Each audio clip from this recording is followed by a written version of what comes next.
ನಾಗಮಂಗಲದಲ್ಲಿ ಆಗಿರುವಂತಹ ಆ ಒಂದು ಘಟನೆ ಇಡೀ ಗ್ರಾಮಸ್ಥರನ್ನ ಆತಂಕಕ್ಕೆ ತಳ್ಳಿದೆ. ಒಂದು ಗಣೇಶ ಉತ್ಸವವನ್ನು ಕೂಡ ನಾವು ಮಾಡಲಿಕ್ಕೆ ಹಿಂದೆ ಮುಂದೆ ನೋಡಬೇಕಾ, ಇಂತಹ ಭಯದ ವಾತಾವರಣದಲ್ಲಿ ಹಬ್ಬಗಳ ಆಚರಣೆ ಆಗಬೇಕಾ ಅನ್ನುವಂತಹ ಭಾವನೆ ಮೂಡ್ತಾ ಇದೆ. ನಾಗಮಂಗಲದಲ್ಲಿ ದ್ವೇಷದ ಬೆಂಕಿ, ಕಂಡಲ್ಲಿ ಅಂಗಡಿಗಳನ್ನ ಧ್ವಂಸಗೊಳಿಸಿದ್ದಾರೆ, ಕಾರುಗಳಿಗೆ ಹಲ್ಲೆ ನಡೆಸಿದ್ದಾರೆ, ಅಂಗಡಿಗಳಿಗೆ ನುಗ್ಗಿ ಬೈಕ್ ಹೊತ್ತೊಯ್ದಿದ್ದಾರೆ. ಪಬ್ಲಿಕ್ ಟಿವಿ ಬಳಿ ಇನ್ನೊಂದು ಎಕ್ಸ್ಕ್ಲೂಸಿವ್ ದೃಶ್ಯ ಲಭ್ಯವಾಗಿದೆ. ನಾಗಮಂಗಲ ಗಲಭೆ ವೇಳೆ ಶೋರೂಮ್ನಲ್ಲಿ ಬೈಕ್ ಹೊತ್ತೊಯ್ದಿದ್ದಾರೆ ಕದೀಮರು. ನಾಗಮಂಗಲದಲ್ಲಿ ಆಗಿರುವಂತಹ ಘಟನೆ, ಎಲ್ಲೋ ಏನೋ ಒಂದು ಕಿಡಿ ಹೊತ್ತಿಸಿದ್ರೆ ಅದರ ಲಾಭವನ್ನ ಇನ್ನು ಹೇಗೋ ಪಡ್ಕೊಳ್ಬಹುದು ಅನ್ನೋದಕ್ಕೆ ಇದೊಂದು ಪ್ರತ್ಯಕ್ಷ ಸಾಕ್ಷಿ ಅನ್ಬಹುದು. ಪಬ್ಲಿಕ್ ಟಿವಿ ಬಳಿ ಎಕ್ಸ್ಕ್ಲೂಸಿವ್ ದೃಶ್ಯ ಲಭ್ಯವಾಗಿದೆ. ಈ ದೃಶ್ಯದಲ್ಲಿ ನೀವು ನೋಡ್ತಾ ಇದ್ದೀರಿ, ಅಲ್ಲಿ ಅಂಗಡಿಗೆ ನುಗ್ತಾರೆ, ಸೀದಾ ಬೈಕನ್ನ ತೆಗೆದುಕೊಂಡು ಹೋಗ್ತಾರೆ. ಇದನ್ನ ಏನಂತ ಹೇಳಬೇಕು?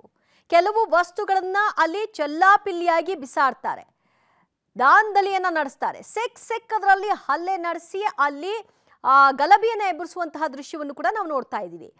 ಇದೊಂದು ಬೈಕ್ ಶೋರೂಮ್, ಏನ್ ಕಥೆ ಗೊತ್ತಿಲ್ಲ. ರಾತ್ರಿಯ ಒಂದು ಬೈಕ್ ಶೋರೂಮೇ ಅದು. ರಾತ್ರಿಯ ದೃಶ್ಯ ನಾವು ನೋಡ್ತಾ ಇದ್ದೀವಿ, CCTV ಅಲ್ಲಿ ಅದು ಸೆರೆಯಾಗಿರೋದು. ಬರ್ತಾರೆ, ಒಂದಷ್ಟು ದೊಣ್ಣೆಗಳನ್ನ ಇಟ್ಕೊಂಡು ಬಂದು ಅಲ್ಲೆಲ್ಲದರ ಮೇಲೂ ಕೂಡ ಗಾಜುಗಳನ್ನೆಲ್ಲ ಧ್ವಂಸಗೊಳಿಸೋದು, ಗಾಡಿಗಳನ್ನ ಪುಡಿ ಮಾಡುವಂತಹ ಪ್ರಯತ್ನವನ್ನ ಮಾಡೋದು, ಗಾಡಿಗಳನ್ನ ಹೊತ್ತೊಯ್ಯೋದು. ಈ ಮನಸ್ಥಿತಿಯನ್ನ ಏನು ಹೇಳಬೇಕು? ಇದೊಂದು ಸಣ್ಣ ಘಟನೆನಾ? ಇದೊಂದು ಆವೇಶದಲ್ಲಿ ಆ ಕ್ಷಣಕ್ಕೆ ನಡೆದಂತಹ ಘಟನೆನಾ? ಇದು ಪೂರ್ವ ನಿಯೋಜಿತ ಕೃತ್ಯನ? ಪುಂಡಾಟಿಕೆಗೆ ಇನ್ನೆಷ್ಟು ದೃಶ್ಯಗಳು ಸಾಕ್ಷ್ಯವಾಗಿ ಬೇಕಾಗತ್ತೆ? ಅವ್ರು ತಲ್ವಾರ್ ಹಿಡ್ಕೊಂಡು ಬಂದ್ರು ಅಂದ್ರೆ ಅಂಥ ಯಾವ ರಿಪೋರ್ಟ್ ನಮಗೆ ಬಂದಿಲ್ಲ ಅಂತ ಅಲ್ಲಿನ SP ಹೇಳ್ತಾರೆ. ಇಲ್ಲಿ ನೋಡಿದ್ರೆ ಈ ಥರದ ದೃಶ್ಯಗಳೇ ಸೆರೆ ಸಿಗ್ತಾ ಇದೆ. ಬೈಕ್ಗಳನ್ನ ಕದ್ದೊಯ್ತಾ ಇದ್ದಾರೆ. ಪಬ್ಲಿಕ್ ಟಿವಿಯಲ್ಲಿ ಎಕ್ಸ್ಕ್ಲೂಸಿವ್ ದೃಶ್ಯ ನೀವು ನೋಡ್ತಾ ಇದ್ದೀರಿ. ಬೈಕ್ಗಳನ್ನ ಕದ್ದು ಹೊತ್ಕೊಂಡು ಹೋಗ್ತಾ ಇದ್ದಾರೆ. ಇದು ನಾಗಮಂಗಲದಲ್ಲಿ ಆ ಗಲಭೆಯನ್ನ ಎಬ್ಬಿಸಿದ್ದ ಕೆಲವೇ ಹೊತ್ತುಗಳಲ್ಲಿ ಆಗಿರ್ತಕ್ಕಂತಹ ಘಟನೆ. ಸೊ ಈಗ ಬೆಳಗಿನ ವಿಜುವಲ್ಸ್ ಕೂಡ ಸಿಗ್ತಾ ಇದೆ. ಆಫ್ಟರ್ ಎಫೆಕ್ಟ್ ಏನಾಗಿದೆ ಅನ್ನೋದಕ್ಕೆ ಸಂಬಂಧಪಟ್ಟ ಹಾಗೆ ಗಾಡಿಗಳನ್ನೆಲ್ಲ ಧ್ವಂಸ ಮಾಡಿದ್ದಾರೆ. ಸಿಕ್ಕಿದ್ರಲ್ಲಿ ಹೊಡೆದಿರೋ ಪರಿಣಾಮವಾಗಿ ಗಾಜುಗಳೆಲ್ಲ ಪುಡಿಯಾಗಿ ನೆಲದಲ್ಲಿ ಬಿದ್ದಿರೋದನ್ನ ನಾವು ಗಮನಿಸ್ತಾ ಇದ್ದೀವಿ. ರಾತ್ರಿಯ ದೃಶ್ಯ ಮತ್ತು ಬೆಳಗ್ಗೆ ಈಗ ಆಗಿರುವಂತಹ ಘಟನಾವಳಿಗಳನ್ನ ವಿವರಿಸ್ತಾ ಇರ್ತಕ್ಕಂತಹ ಮಗದೊಂದು ದೃಶ್ಯ. ರೈಟ್, ನಮ್ಮ ಮೂವರು ಪ್ರತಿನಿಧಿಗಳು ಲೈವ್ಗೆ ಜಾಯ್ನ್ ಆಗ್ತಾ ಇದ್ದಾರೆ. KP ನಾಗರಾಜ್, ರೋಹಿತ್ ಮತ್ತು ಶಶಿಧರ್. ಮೊದಲನೇದಾಗಿ ಲೈವ್ ತಗೊಳ್ಳೋಣ ರೋಹಿತ್, ಸದ್ಯ ನಾಗಮಂಗಲದಲ್ಲಿ ಆಗಿರುವಂತಹ ಗಲಭೆಗೆ ಹಲವಾರು ದೃಶ್ಯಗಳು ಸಾಕ್ಷ್ಯವನ್ನ ನುಡಿತಾ ಇವೆ. ಈ ಎಲ್ಲ ಸಾಕ್ಷ್ಯಗಳನ್ನ ಸಂಗ್ರಹಿಸಿ ಇಲ್ಲಿವರೆಗೂ ಕೂಡ right Rohit, just hang on, ಮತ್ತೆ ನಾನು ನಿಮ್ಮನ್ನ ಕನೆಕ್ಟ್ ಮಾಡ್ಕೊಳ್ತೀನಿ. KP ನಾಗರಾಜ್, ಸದ್ಯಕ್ಕೆ ಏನೆಲ್ಲ ಇನ್ಫಾರ್ಮೇಶನ್ ಈ ಕ್ಷಣಕ್ಕೆ ಸಿಗ್ತಾ ಇದೆ? ದಿವ್ಯಾ, ನಿನ್ನೆ ರಾತ್ರಿ ನಡೆದಂಥ ಘಟನೆ ಹಿನ್ನೆಲೆಯಲ್ಲಿ ಪುಂಡರು ಹೆಜ್ಜೆಗೂ ಕೂಡ ಪುಂಡಾಟಿಕೆಯನ್ನು ಮಾಡ್ತಿರುವಂಥ ಸಾಕ್ಷಿಗಳು ಲಭ್ಯವಾಗ್ತಾ ಇರುವಂಥದ್ದು. ದಿವ್ಯಾ, ಇದನ್ನೆಲ್ಲ ಗಮನಿಸ್ತಾ ಇದ್ರೆ ನಮಗೆ ಅನ್ನಿಸ್ತಾ ಇರುವಂಥದ್ದು, ರಾತ್ರಿ ಪುಂಡಾಟಿಕೆಯನ್ನು ಮಾಡಿರುವಂತಹ ಪುಂಡರಿಗೆ ಕಾನೂನಿನ ಯಾವ ಭಯಗಳು ಇಲ್ಲ, ಅಥವಾ ನಮ್ಮನ್ನು ಯಾರೋ ರಕ್ಷಣೆ ಮಾಡ್ತಾರೆ ಅನ್ನುವಂಥ ದಾಟಿಯಲ್ಲಿ ಮಾಡಿರುವಂಥ ಪುಂಡಾಟಿಕೆ. ನೀವೀಗ ಗಮನಿಸ್ತಾ ಇರುವಂಥದ್ದು ಇದು ನಾಗಮಂಗಲದ ಮುಖ್ಯ ರಸ್ತೆಯಲ್ಲಿರುವಂತಹ ಬೇಕರಿಯನ್ನು ಸಂಪೂರ್ಣವಾಗಿ ಪುಂಡರು ಕಲ್ಲುಗಳಲ್ಲಿ ಹೊಡೆದು ಸಂಪೂರ್ಣವಾಗಿ ನಾಶವನ್ನು ಮಾಡಿದ್ದಾರೆ. ಇಡೀ ಒಂದು ಬೇಕರಿಲಿದ್ದಂಥ ಟಿವಿಗಳು ಅಥವಾ ಗಾಜುಗಳು ಎಲ್ಲದನ್ನು ಕೂಡ ನಾಶ ಮಾಡಿ ಈ ಒಂದು ಬೇಕರಿ ಒಳಗಡೆ ಇದ್ದಂತಹ 2 ಸಿಲಿಂಡರ್ಗಳನ್ನು ಕೂಡ ಒತ್ತೊಯ್ದಿದ್ದಾರೆ ಮತ್ತು ಬೇಕರಿಗೂ ಕೂಡ ಬೆಂಕಿ ಹಚ್ಚುವಂತಹ ಕೆಲಸವನ್ನು ಮಾಡಿದ್ದಾರೆ. ಇಲ್ಲಿದ್ದಂಥ ಫ್ರಿಡ್ಜ್ ಎಲ್ಲವನ್ನು ಕೂಡ ಪುಂಡರು ನಾಶವನ್ನು ಮಾಡಿರುವಂಥದ್ದು.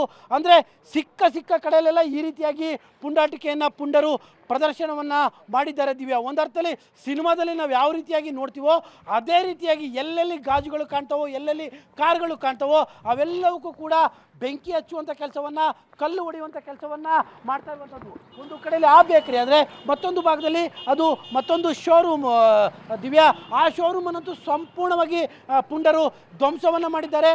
ಅದರಲ್ಲಿದ್ದಂಥ ಬೈಕ್ಗಳನ್ನೆಲ್ಲ ಕತ್ಕೊಂಡು ರಸ್ತೆಗೆ ಹಾಕಿ ಬೆಂಕಿಯನ್ನು ಹಚ್ಚಿದ್ದಾರೆ. ಒಂದು ರೀತಿಯಾಗಿ ಇದು ಆಕಸ್ಮಿಕವಾಗಿ ಆಗಿರುವಂಥದ್ದು ಅಲ್ಲೇ ಅಲ್ಲ ದಿವ್ಯಾ, ಯಾರಿಗೆ ಈ ಕಾನೂನಿನ ಮೇಲೆ ಭಯ ಇಲ್ವೋ, ಯಾರಿಗೆ ತಮ್ಮನ್ನು ಯಾರೋ ಒಬ್ರು ರಕ್ಷಣೆ ಮಾಡ್ತಾರೆ ಅನ್ನುವಂತಹ ಒಂದು ದೊಡ್ಡ ಮಟ್ಟದ ಅಭಯ ಅವ್ರನ್ನ ಕಾಪಾಡ್ತಾ ಇದೆಯೋ ಅಂಥವ್ರು ಮಾತ್ರ ಈ ಒಂದು ಕೆಲಸವನ್ನು ಮಾಡಿರುವಂಥದ್ದು. ಇಡೀ ನಾಗಮಂಗಲದ ರಸ್ತೆ ಉದ್ದಕ್ಕೂ ಕೂಡ ಒಂದೇ ಕೋಮಿನವರ ಅಂಗಡಿಗಳನ್ನು, ಒಂದೇ ಕೋಮಿನವರ ಶೋರೂಮ್ಗಳನ್ನು, ವ್ಯಾಪಾರ ಮಳಿಗೆಗಳನ್ನು ಟಾರ್ಗೆಟ್ ಮಾಡಿಕೊಂಡು ಅವರು ಏನೋ ಈ ರೀತಿಯಾಗಿ ಪುಂಡಾಟಿಕೆಯನ್ನು ಮಾಡಿರುವಂಥದ್ದು, ಬೆಂಕಿಯನ್ನು ಹಚ್ಚುವಂಥ ಕೆಲಸವನ್ನು ಮಾಡಿದ್ದಾರೆ ಮತ್ತು ಇಡೀ ಗಾಜುಗಳನ್ನ ಪುಡಿ ಮಾಡುವಂತಹ ಕೆಲಸವನ್ನು ಇಡೀ ನಾಗಮಂಗಲದ ಉದ್ದಕ್ಕೂ ಕೂಡ ಮಾಡಿದ್ದಾರೆ. ನನಗೆ ಆಶ್ಚರ್ಯ ಆಗ್ತಾ ಇರುವಂಥದ್ದು ಈ ಮಟ್ಟದ ಧೈರ್ಯ ಅವ್ರಿಗೆ ಹೆಂಗೆ ಬಂತು ಅಂತ.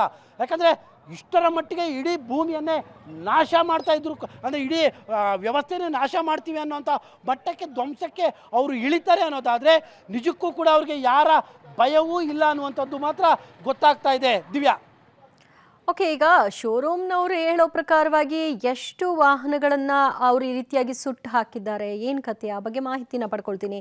ಇನ್ನಷ್ಟು ಅಪ್ಡೇಟ್ಸ್ ಪಡ್ಕೊಳ್ಳೋಣ ನಮ್ಮ ಪ್ರತಿನಿಧಿ ರೋಹಿತ್ರಿಂದ. ರೋಹಿತ್, ಒಂದು ಸಣ್ಣ ಘಟನೆ, ಇದು ಆವೇಶದಲ್ಲಿ ನಡೆದಂತಹ ಘಟನೆ ಅಂತ ಹೇಳ್ತಾರೆ. ಆದರೆ ನಡೆದಿರುವಂತಹ ಕೃತ್ಯಗಳನ್ನು ಗಮನಿಸ್ತಾ ಇದ್ರೆ, ಕೃತ್ಯಕ್ಕೆ ಬಳಸಿರ್ತಕ್ಕಂತಹ ವಸ್ತುಗಳು, ಮಾರಕಾಸ್ತ್ರಗಳನ್ನು ಗಮನಿಸ್ತಾ ಇದ್ರೆ ಇದು ಅಕ್ಷಣಕ್ಕಾಗಿರುವಂತಹ ಘಟನೆ ಅಂತ ಅನ್ನಿಸ್ತಾ ಇದೆಯಾ? ಖಂಡಿತ ದಿವ್ಯಾ, ಇದೊಂದು ಪ್ರೀ ಪ್ಲ್ಯಾಂಡ್ ಒಂದು ಘಟನೆ ಅಂತೇಳಿ ಕೂಡ ಹೇಳಲಾಗ್ತಾ ಇರುವಂಥದ್ದು. ಯಾಕಂದರೆ ಅಷ್ಟು ಸಾಕ್ಷ್ಯಗಳು ಸಿಕ್ಕಿರುವಂಥದ್ದು. ಅಂದರೆ ವಿಜುವಲ್ ಆಧಾರವಾಗಿ ನಾವು ನೋಡೋದಾದರೆ ಒಂದಷ್ಟು ಮೊಬೈಲ್ ವಿಜುವಲ್ಗಳು, ಜೊತೆಗೆ CCTV ವಿಜುವಲ್ಸ್, ಅಂದರೆ ಮಾಸ್ಕ್ಗಳನ್ನು ಹಾಕುವಂಥದ್ದು, ಮೊದಲೇ ಪ್ರಿಪ್ರೇಷನ್ ಹಾಕಿ ಬಾಟಲ್ಗಳನ್ನು ಹುಡುಕುವಂಥದ್ದು, ಅದನ್ನು ಕ್ರೋಢೀಕರಣ ಮಾಡುವಂಥ ಕೆಲಸಗಳು ಮಾಡುವಂಥ ಎಲ್ಲ ವಿಜುವಲ್ಗಳು ಕೂಡ ಸಿಕ್ಕಿದೆ. ಈ ವಿಜುವಲ್ ಎಲ್ಲವನ್ನು ನೋಡಿದ್ರು ಕೂಡ ಮಾನ್ಯ ಗೃಹ ಸಚಿವರು ಈ ರೀತಿಯಾದಂಥ ಹೇಳಿಕೆಯನ್ನು ಹೇಗೆ ಕೊಡ್ತಾರೆ ಅಂತೇಳಿ ಗೊತ್ತಾಗ್ತಾ ಇಲ್ಲ. ಯಾಕಂತಂದರೆ ಪೊಲೀಸ್ ಇಲಾಖೆಯಿಂದಲೂ ಕೂಡ ಮಾಹಿತಿಯನ್ನು ತೆಗೆದುಕೊಂಡಿರ್ತಾರೆ. ಹಾಗಾಗಿಯೂ ಕೂಡ ಈ ರೀತಿಯಾದಂತಹ ಹೇಳಿಕೆಗಳನ್ನು ಯಾಕೆ ಕೊಡ್ತಾ ಇದ್ದಾರೆ, ಬಾಲಿಷ್ಯವಾದಂಥ ಹೇಳಿಕೆ ಅಂತಲೇ ಹೇಳ್ಬೋದು. ಯಾಕಂದರೆ ಅಂತಹ ಪರಿಸ್ಥಿತಿ ನಾಗಮಂಗಲದಲ್ಲಿದೆ. ಕಳೆದ ರಾತ್ರಿ ಬಂದಂಥ ಸಂದರ್ಭದಲ್ಲಿ ಎಲ್ಲಿ ನೋಡ್ರೂ ಕೂಡ ಕಲ್ಲು, ಯಾವ ಅಂಗಡಿ ನೋಡ್ರೂ ಕೂಡ ಜ್ವಾಲೆಯಂತೆ ಉರಿದಂಥ ಬೆಂಕಿ, ಇದೆಲ್ಲ ವಾತಾವರಣಗಳು ಕಂಡುಬಂತು. ಕಂಪ್ಲೀಟ್ ಆಗಿ ಇದೊಂದು ಪ್ರೀ ಪ್ಲಾನ್ ಮಾಡಿರುವಂತಹ ಒಂದು ಗಲಭೆ ಅಂತೇಳಿ ಕೂಡ ಸ್ಪಷ್ಟವಾಗಿ ತಿಳಿತಾ ಇದೆ. ಪೊಲೀಸರು ಸಹ ಎಲ್ಲೋ ಒಂದು ಕಡೆ ಈ ಒಂದು ಪ್ರಕರಣವನ್ನು ಅಲ್ಪ ಪ್ರಮಾಣದಲ್ಲಿ ಕಡಿಮೆ ಮಾಡಬೇಕು ಇಶ್ಯೂಸ್ನ ಅನ್ನೋ ನಿಟ್ಟಿನಲ್ಲಿ ಕೂಡ ಗೃಹ ಸಚಿವರಿಗೆ ಮಾಹಿತಿ ಕೊಟ್ಟಂತೆ ಕಾಣ್ತಾ ಇದೆ. ಗೃಹ ಸಚಿವರು ಕೂಡ ಇದೊಂದು ದೊಡ್ಡ ಇಶ್ಯೂ ಮಾಡಬಾರ್ದು ಅನ್ನೋ ಲೆಕ್ಕಾಚಾರದಲ್ಲಿ ಕೂಡ ಮಾಡ್ತಾ ಇದ್ದಾರೆ ಅಂತಲೂ ಕೂಡ ಗೊತ್ತಾಗ್ತಾ ಇಲ್ಲ. ಆದರೆ ಇಲ್ಲಿ ನಡೆದಿರುವಂಥ ಘಟನೆಯು ಕೂಡ ಅಕ್ಷರಶಃ ದೊಡ್ಡವಾದಂಥ ಘಟನೆ. ಜೊತೆಗೆ ಏನು ಇಲ್ಲಿ ಸಾಕಷ್ಟು ಜನರು ತಮ್ಮ ಬದುಕನ್ನೇ ಕೂಡ ಕಳೆದುಕೊಂಡಿದ್ದಾರೆ. ಇನ್ನೊಂದು ಕಡೆ ಅಶಾಂತಿ ಮೂಡಿದೆ, ಜನರ ನೆಮ್ಮದಿ ಸಂಪೂರ್ಣವಾಗಿ ಹಾಳಾಗಿದೆ. ಇದೆಲ್ಲವನ್ನ ನೋಡಿದ್ರು ಕೂಡ ಬಂಧಿತರ ಎಲ್ಲರೂ ಈಗಾಗಲೇ ಒಂದಷ್ಟು ಜನ ಬಂಧಿಸಿದ್ದಾರೆ ಅಂತ ಹೇಳಲಾಗ್ತಾ ಇರುವಂಥದ್ದು. ಅವರು ಯಾರು, ಜೊತೆಗೆ ಅವರು ಯಾಕೆ ಈ ಒಂದು ಗಲಭೆಯನ್ನ ಮಾಡಿದ್ರು, ಈ ಒಂದು ಪ್ರೀ ಪ್ಲಾನ್ ಮಾಡುವ ಉದ್ದೇಶ ಯಾಕಾದ್ರೂ ಬಂತು, ಅವರ ಬೆನ್ನ ಹಿಂದೆ ಬೇರೆ ಯಾರು ಇದ್ದಾರ ಅಂತ ಕೂಡ ಪೊಲೀಸರು ಕೂಡ ತನಿಖೆ ಮಾಡಬೇಕಾಗಿರುವಂಥದ್ದು. Divya, okay, thank you Rohit, ನಿಮ್ಮೆಲ್ಲ ಮಾಹಿತಿಗೆ. ಇನ್ನಷ್ಟು ಅಪ್ಡೇಟ್ಸ್ ಕೊಡ್ತಾರೆ ನಮ್ಮ ಪ್ರತಿನಿಧಿ ಶಶಿಧರ್. ಸದ್ಯದ ಚಿತ್ರಣ ನೋಡ್ತಾ ಇದ್ರೆ ಅಲ್ಲಿನ ಜನರಲ್ಲಿ ಮೂಡ್ತಾ ಇರುವಂತಹ ರೋಷ, ಆವೇಶ ಎಂಥದ್ದು? ಯಾಕಂದ್ರೆ ಚಲುವರಾಯಸ್ವಾಮಿ ಅವರು ಹೇಳ್ತಾ ಇದ್ರು ಶಾಂತಿ ಕಾಪಾಡಿ, ಮೀಡಿಯಾಗಳು ಸಹಕರಿಸಿ ಅಂತ. ಆದರೆ ಆ ಶಾಂತಿ ಕಾಪಾಡಬೇಕಾದಂತಹ ಸ್ಥಳದಲ್ಲಿ ಅಶಾಂತಿಯನ್ನ ಮೂಡಿಸಿದವರ ಬಗ್ಗೆ ಜನರ ಅಭಿಪ್ರಾಯ ಏನು ವ್ಯಕ್ತವಾಗ್ತಿದೆ? ಮಮತಾ, ಏನು ನಾಗಮಂಗಲದಲ್ಲಿ ಎಲ್ಲೆಡೆ ಕಾಕಿ ಸರ್ಪಗಾವಲನ್ನು ಹಾಕಿದೆ, ಆದರೂ ಪರಿಸ್ಥಿತಿ ಬೂದಿ ಮುಚ್ಚಿದ ಕೆಂಡಂತ ಇದೆ. ಮತ್ತೊಂದೆಡೆ ಹಿರಿಯ ಪೊಲೀಸ್ ಅಧಿಕಾರಿಗಳು ಸಹ ಈಗ ನಾಗಮಂಗಲದಲ್ಲಿ ಮೊಕ್ಕಾಮೂಡಿರ್ತಕ್ಕಂಥದ್ದು.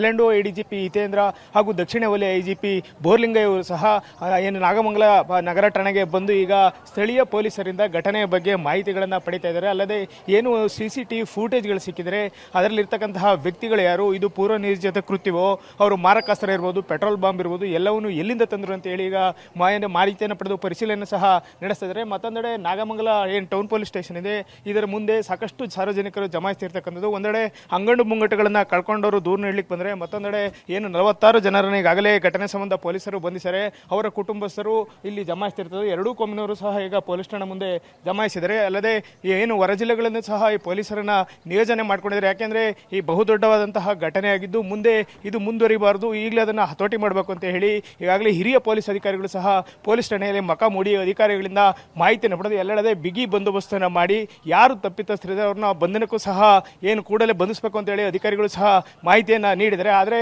ಸದ್ಯ ನಾಗಮಂಗಲದಲ್ಲಿ ಏನಿದೆ ಪರಿಸ್ಥಿತಿ, ಅದು ಬೂದಿ ಮುಚ್ಚಿದ ಕೆಡದಂತೆ ಇದೆ. ಮಮತಾ, ಥ್ಯಾಂಕ್ ಯು ನಿಮ್ಮೆಲ್ಲ ಮಾಹಿತಿಗೆ.